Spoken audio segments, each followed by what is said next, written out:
Hi, magandang umaga sa inyo mga kasawi. Kamusta na po kayo?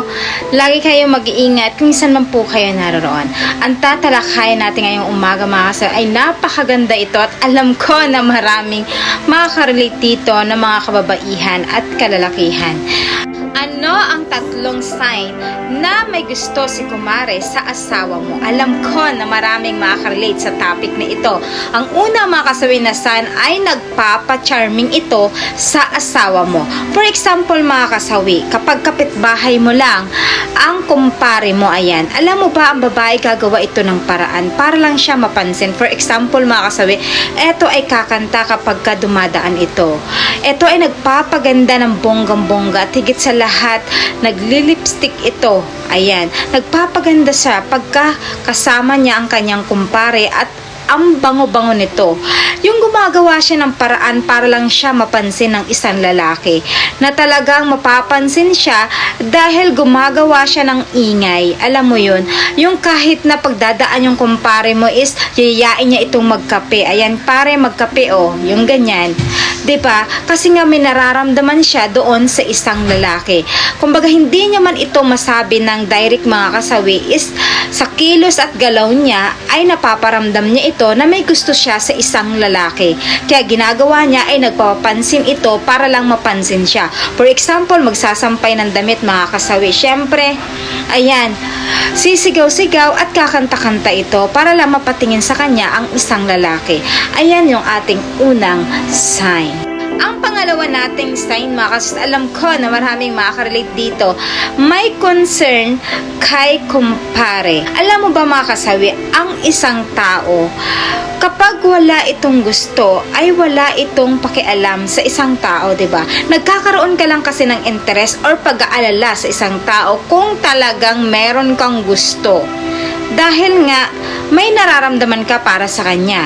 Pero kapag once ang isang tao ay walang kang gusto, ay wala kang pakialam kung ano man ang mangyari sa kanya. 'Di ba mga kasawi? Kaya doon mo malalaman na may gusto na si kumare sa asawa mo. Kasi for example mga kasawi, pag napadaan ito, ayan, nagbumotor si kumpare, sasabihin kagad ni kumare, mag-iingat ka ha, dahan-dahan ka lang kasi madulas ang daan.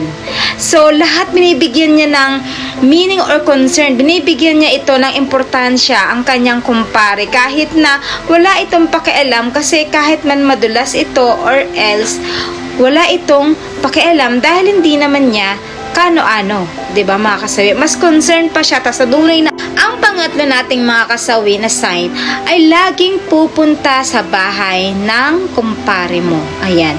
Alam mo ba mga kasawi, ang mga kababaihan kapag once na may gusto sa isang lalaki ay gagawa ito ng paraan para lang makapunta sa bahay ng isang lalaki.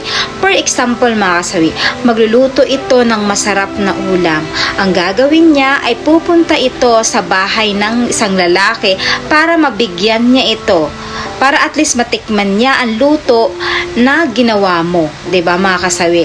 For example mga kasawi, iyayain niya itong magkape sa harapan ng bahay nila, or kung siya naman ang pupunta doon, iyayain niya rin ito na makipag-inuman sa kanya, or kaya siya din ang pupunta doon sa bahay ng isang lalaki para makipag-inuman lang. Kumbaga in short, gagawa siya ng paraan para lang makapunta sa bahay ng isang lalaki na ginugusto niya.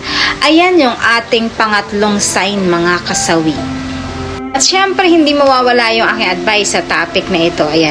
Sa lahat ng nakakaranas ng ganito, babae man or lalaki, syempre mga kasawi, lahat talaga is nagkakaroon ng isang tao na kahit na alam nila na taken na ito, is alam mo yung mas ganado silang kunin yung isang lalaki. Yung para bang wala silang pakialam na may masisira silang pamilya.